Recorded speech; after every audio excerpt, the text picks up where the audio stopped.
It is always a dilemma for me as to whether I record my videos in English or in Nepali. Because I feel like I should be doing this in Nepali for my language, but I also feel that if I do it in English, I have a greater reach.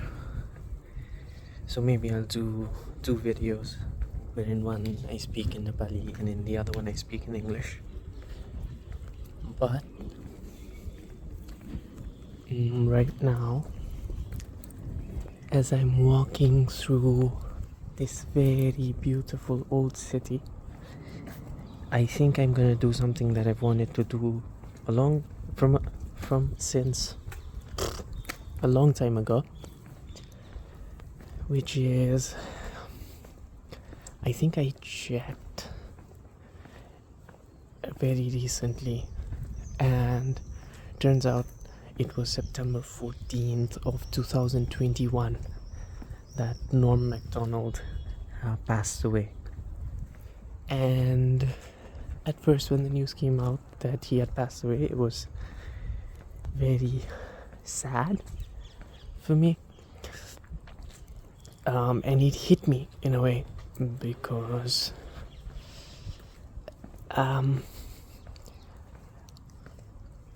first of all, he's very funny. He's always been very funny. And he's very lovable and funny in that sense.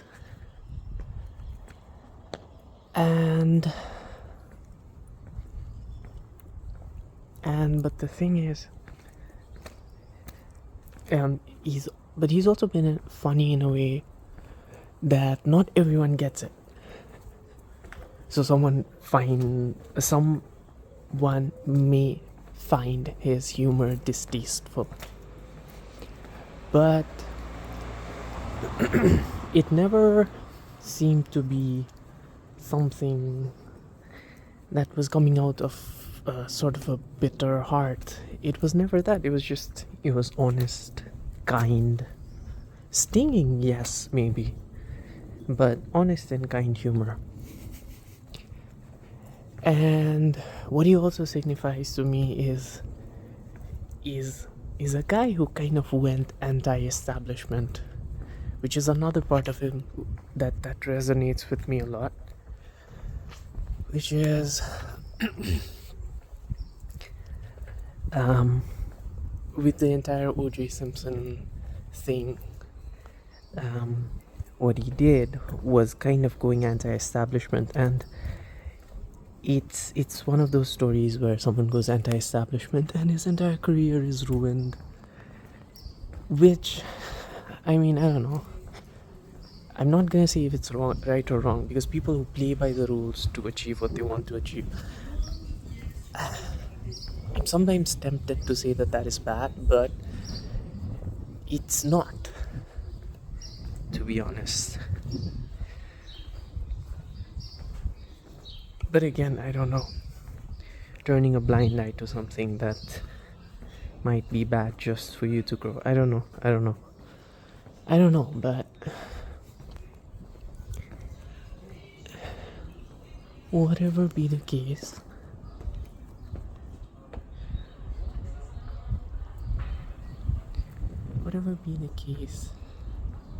in the end, he passed away, and sometimes it feels like he led a sad life.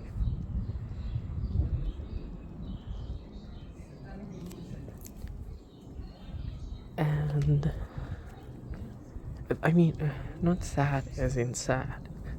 Maybe he was always happy, but sad in the sense that he may not have achieved everything that he had set out to achieve in his life.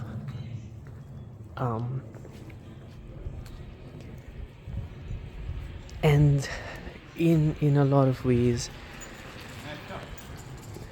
it feels like he missed out on the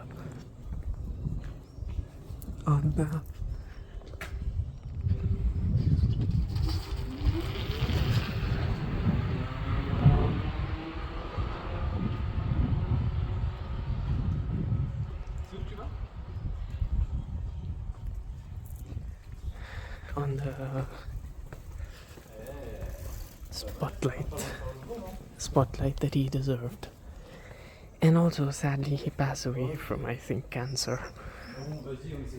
And I don't know, this speaks about the guy that when he passed away, no one knew that he was struggling with cancer. He just passed away at a fairly young age. I think somewhere around 60-ish. And yeah, it feels like a kind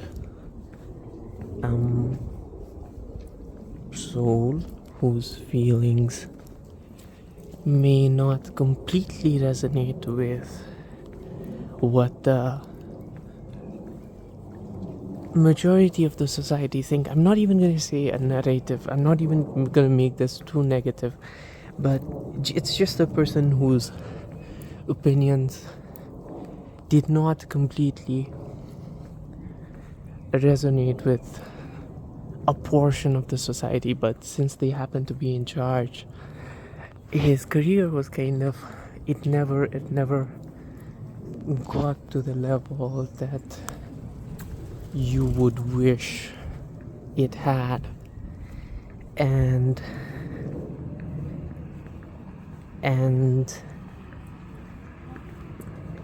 yeah, well, sadly, he passed away. And I don't know.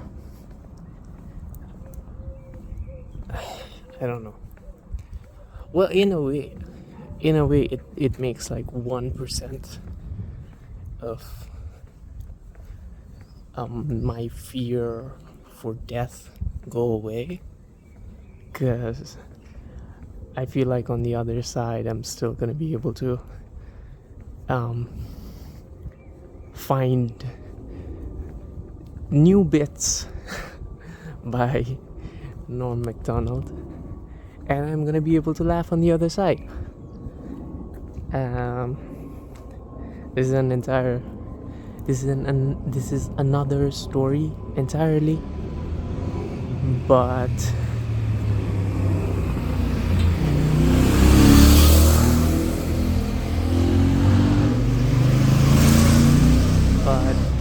maybe I'll share it on another video.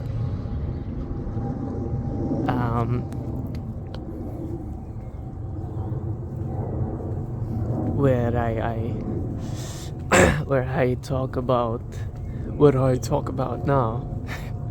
No, I just felt something today, so I made this video. The next time I feel something might be in 5 years, I don't know. But in that one, I'll talk about my fear of death. And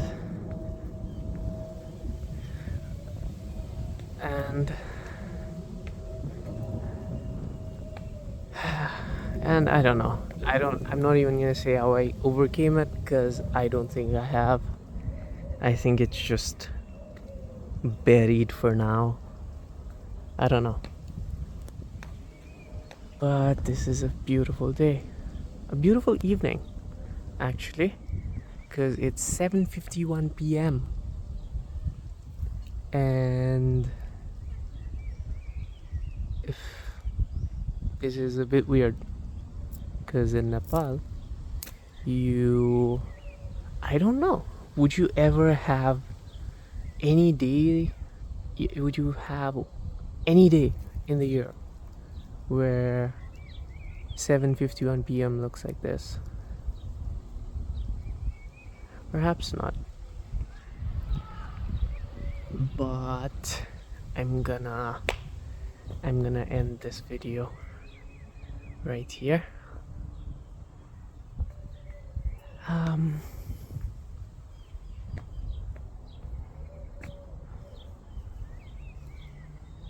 Actually, no, I don't feel like ending it. I might walk back, Because this looks like well, it's a pretty road, but it's still like a road. This is more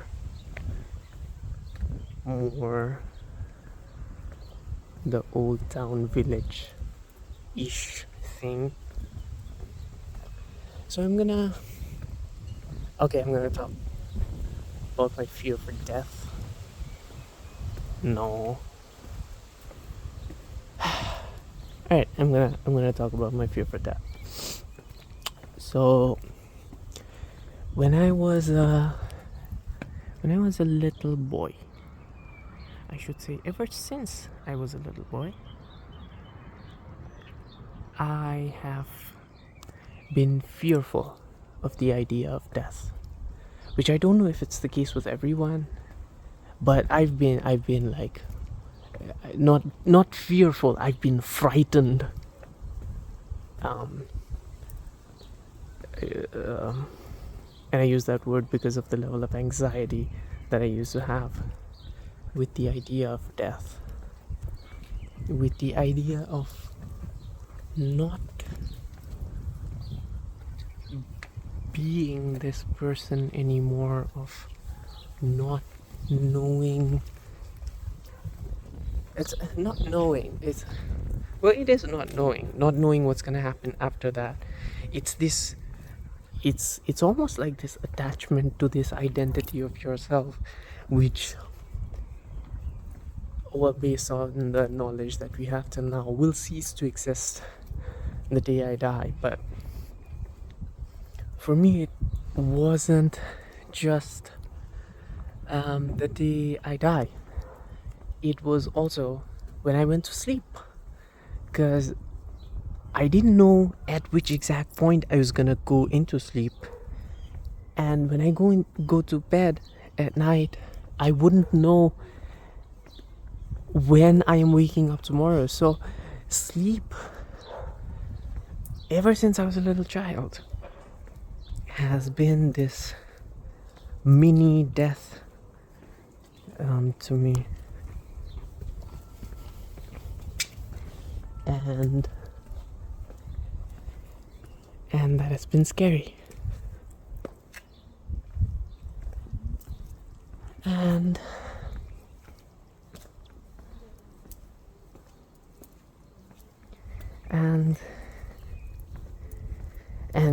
yeah, I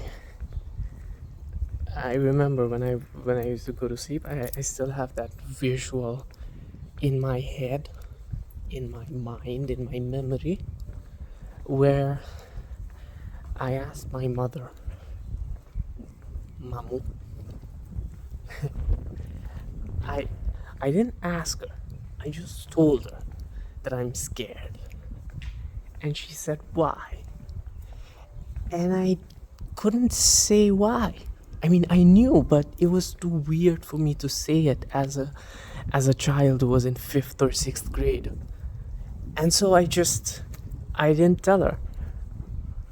And I assumed that she understood that since I was a little boy, I might have been scared of ghosts or stuff. And so she told me, remember Hanumanji and go to sleep. So for my audience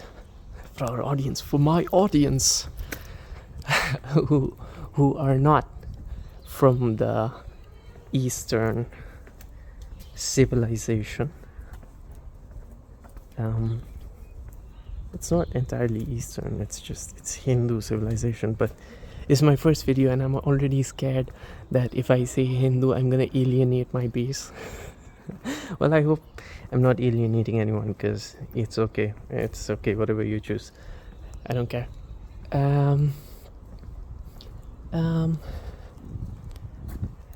But yeah, so I remember her telling me to remember Hanumanji and go to sleep, and I remember joining my hands together as like in prayer and going to sleep, and I remember waking up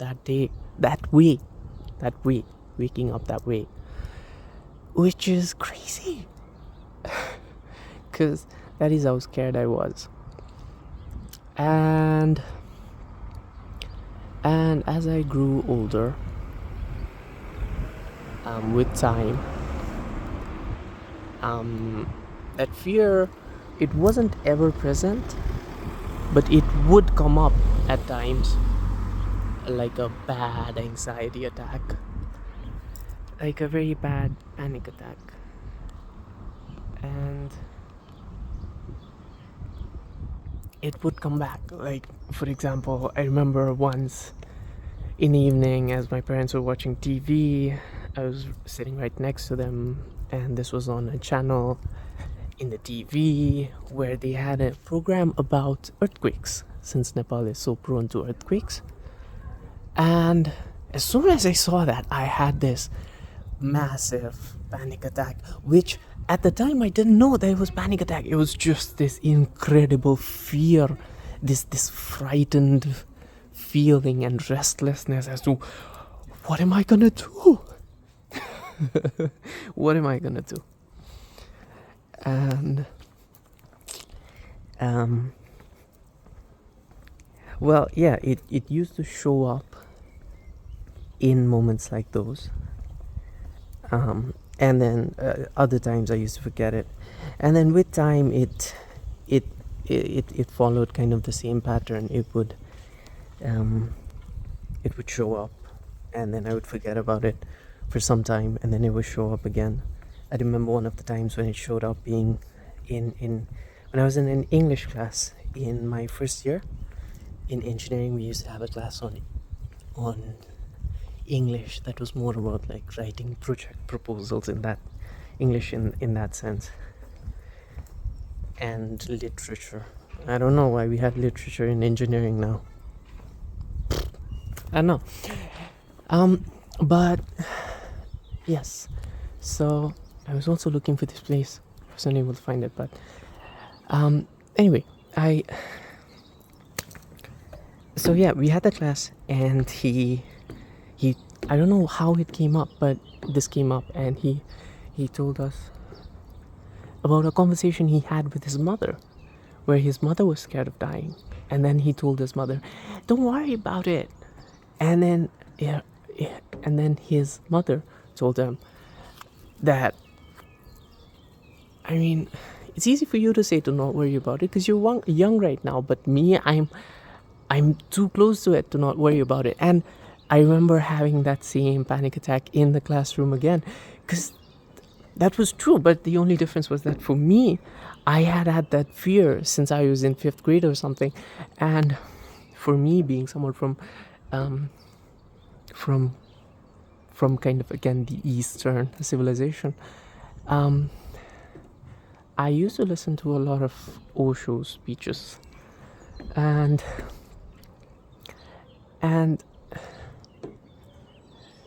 yeah, and the thing is, when you listen to speeches of people like Osho, I used to feel that the feeling that I had was, I still feel that way. I don't think of it as a disease. I don't think of it as an irrational fear.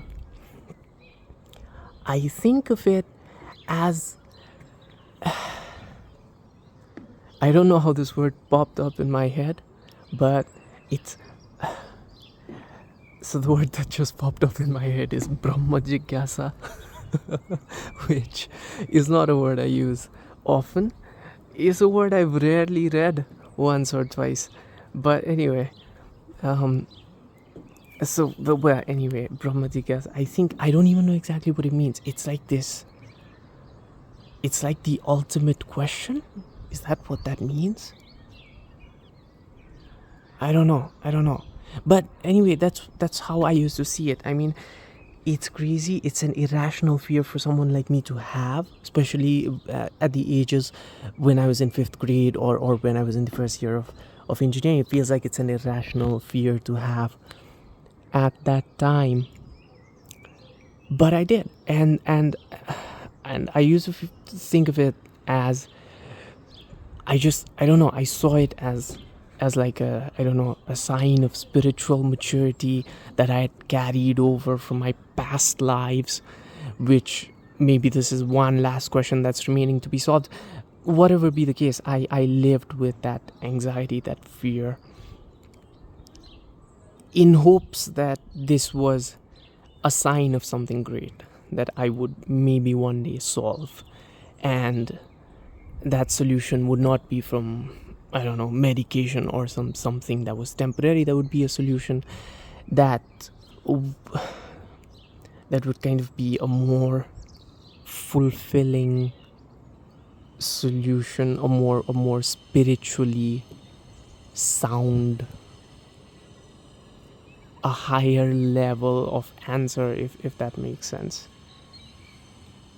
And I always had that.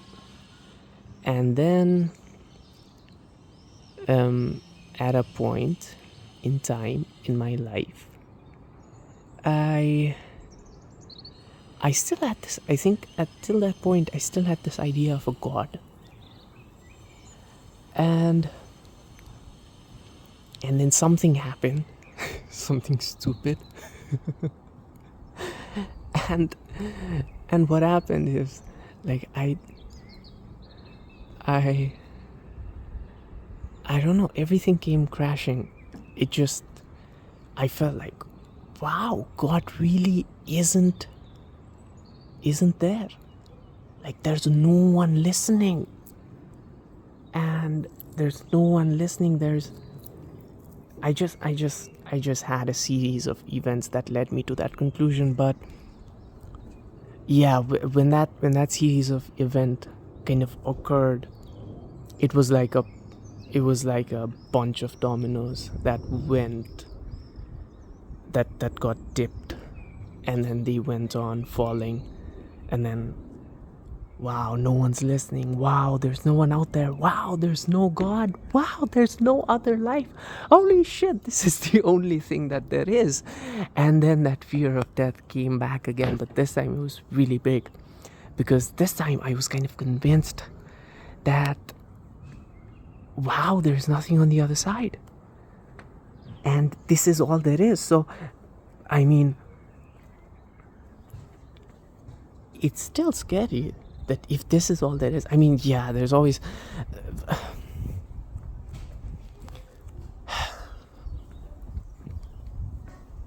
well, anyway, that happened.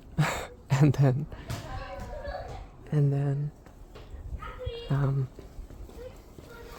then I had to be put on medication at that point, because I couldn't, at that time, I just couldn't go through this. I couldn't sleep, I couldn't eat. I remember going to bed at night. I remember waking up at 3 a.m. Waking up at 3 a.m. And then I'm someone who's normally loved the rain, and then I remember waking up at 3 a.m. and just there was a heavy downpour outside, and that sound was terrifying to me. I don't know why. And I remember playing a button, putting my phone under the pillow, trying to calm myself, not working, that thing not working. And well, yeah, it didn't work, and I had to be put on medication, blah blah blah, and it kind of went away. But then I was never satisfied. That, wow, why am I burying this question with medication and not looking for an actual solution to it? So I had that complaint with myself always. I still do. I still feel, in a way, like that part that questions was kind of made drowsy, was kind of put to sleep, which is something that I'd rather not have done. But also, yeah, at that time it was very critical to do it, because I couldn't function at all. And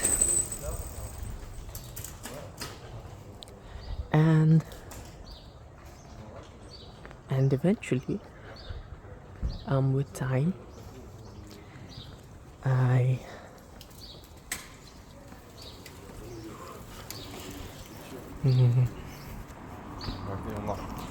and eventually, with time, but not with time actually, I just,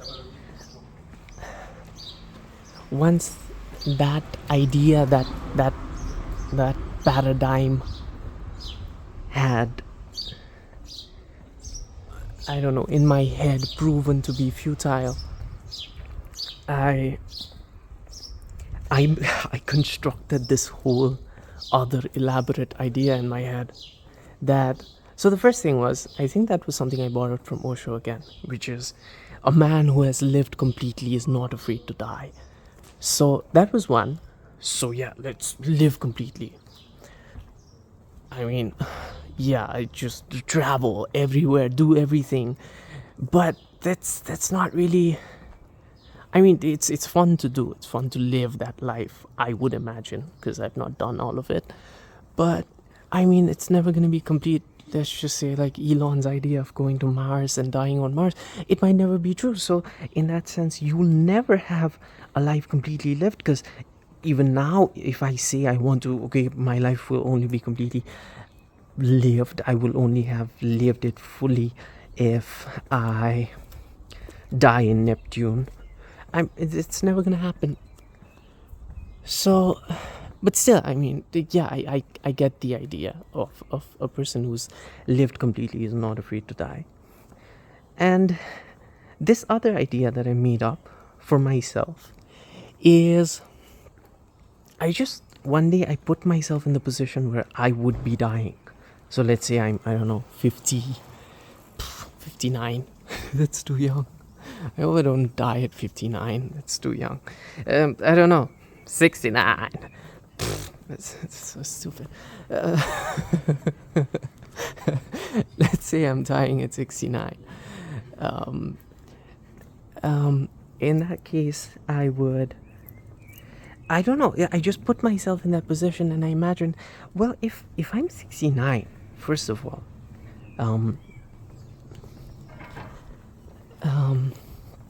my parents wouldn't be here in this planet, going by the average statistics of the world. And what else? I mean, yeah, my parents wouldn't be there. The movie actors that I grew up with, they wouldn't be there. I mean, a lot of the world that I know would have passed me. So in that sense, it's something I think you see with older people, that, you know, that grandma who doesn't care, that image, if it occurs to you, that the grandmas who you wish them on their birthday and they're like, I hope this is the last. I understand that, because the world that they knew has passed them. The things that they loved and grew up with aren't there anymore. So maybe in that sense, when I put myself in that position, I kind of felt that at the time when I come to pass, if that's correct grammatically, I would be in a world where I perhaps don't want to stay as much anymore like I want now. So right now I'm scared of dying, because there's, I don't know, I shouldn't be making statements that I'm not completely sure about, so I don't know, but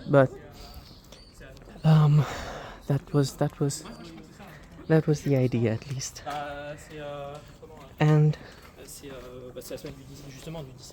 the other idea was, no, not the other idea, I mean the same idea was, when I'm that age, I would perhaps be looking forward to this new story that I made up in my head, that there's gonna be people that passed away before me on the other side. My parents, people I love, would be there on the other side, and I mean, yeah, like even romantically, it's a nice idea to have, that, you know, if you have someone, and I mean, yeah, you just think that, okay, if I pass away first, I'm gonna be waiting on the other side. If you pass away first, I'm just gonna be glad that I'm going where you're going. Yeah, and yeah. If I pass away first, I'd be passing away when that person is right by my side. So, like, till the last second, I would be maybe peaceful, happy, unbothered, because of how beautiful the reality is that's right in front of me physically. And in the other case, I mean, I just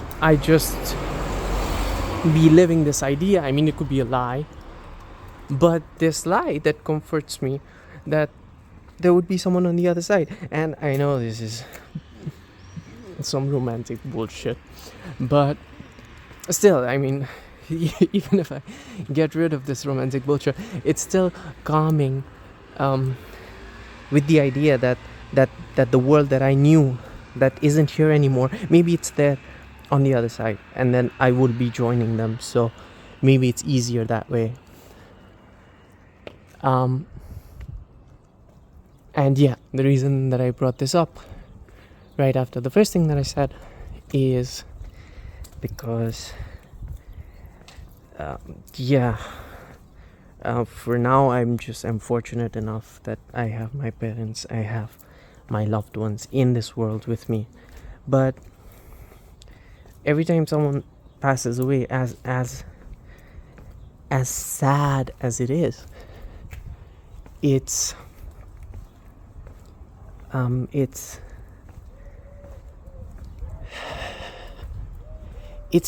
also a tiny bit comforting, in the sense that, okay, I don't know, Norm Macdonald, Johnny Carson, Osho,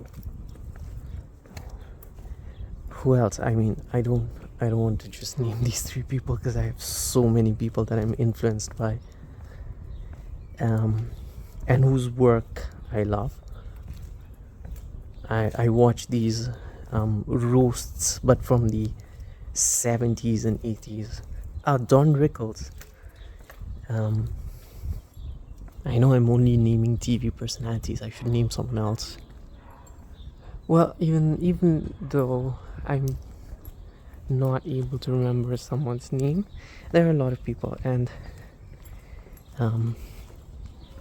the idea was, it's a tiny bit comforting, in the sense that, okay, I'm wherever I go, perhaps they'll be there. Which for now seems like this temporary solution that I've got. I hope this is not the solution that I die with. I hope I'm able to figure this out. Enlightenment, all these stuff, soul, life, happiness, consciousness, all of these stuff. I hope I'm able to figure it out before I die. But for now, as a temporary measure, this works. It's been 34 minutes since I've been speaking.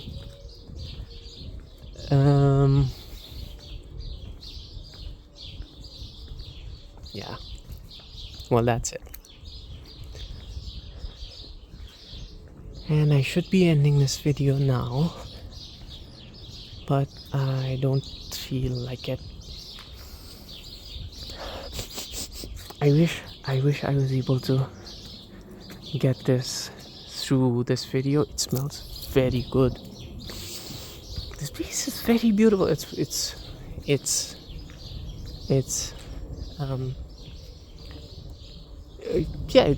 perhaps the most beautiful place in this country that I'm in. I'll let you do a little bit of work. Search for this on Google and try to figure out where I am. I mean, maybe you already have it figured out, but still.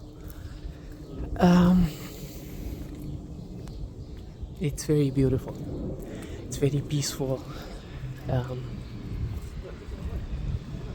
It's nice. Well, yeah, I'm just gonna be walking back now.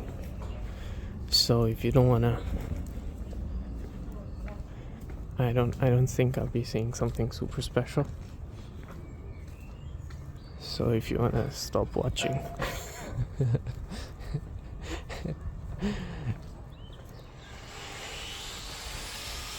I'm speaking to my YouTube audience.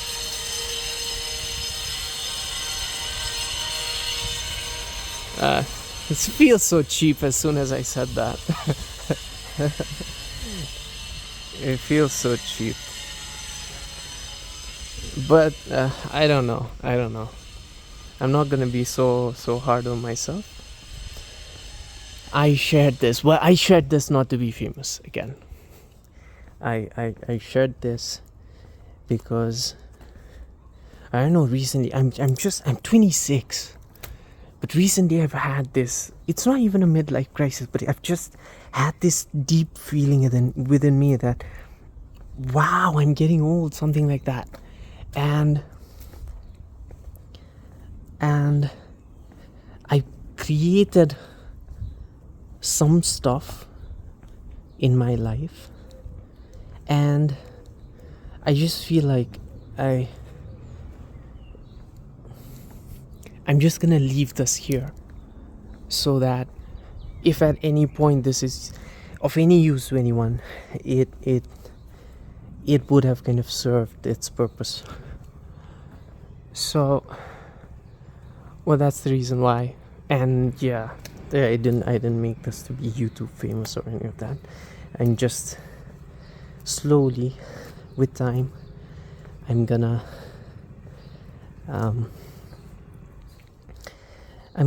start leaving everything that I've ever created, everything that I've thought of, here, so that even when and if I'm not here, it might be of help, or it might be of use to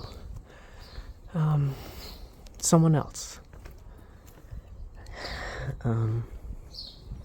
If it provides comfort to someone else, I mean, that's good enough.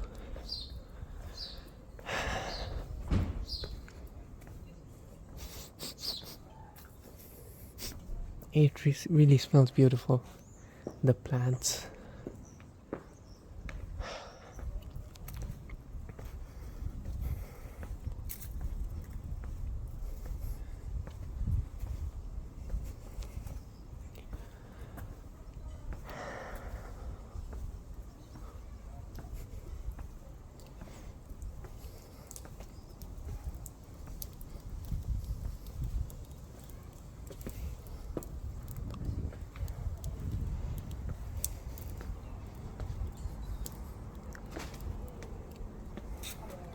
This village is so old, and this is a painting of that village from that time period, 1876 to 1958. Well, I assume. Oh no! That's the guy who painted it. I'm such an idiot. This is the time the painting is from. I'm not gonna recheck. I mean, I could be wrong. I don't know. Pause the video, check it yourself.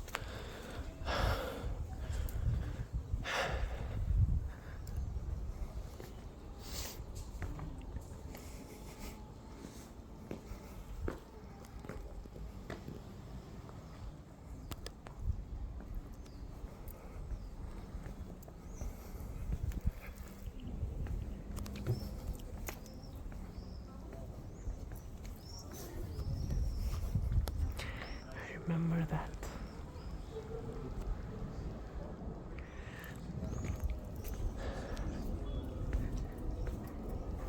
I've been here quite a few times before, so I remember the stuff that I found special the first time.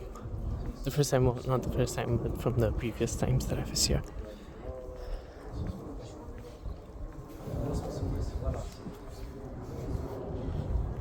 I hope we're able to make Nepal like this one day.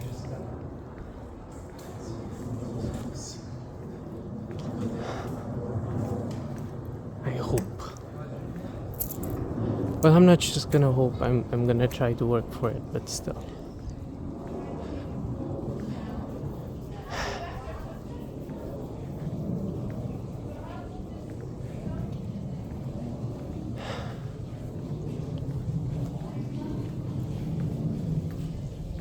It's been 40 minutes. I should really end this video now. Okay.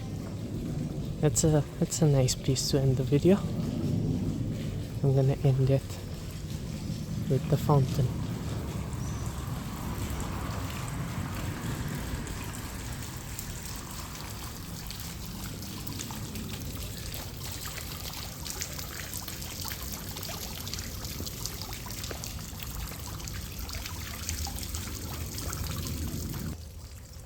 See ya. Like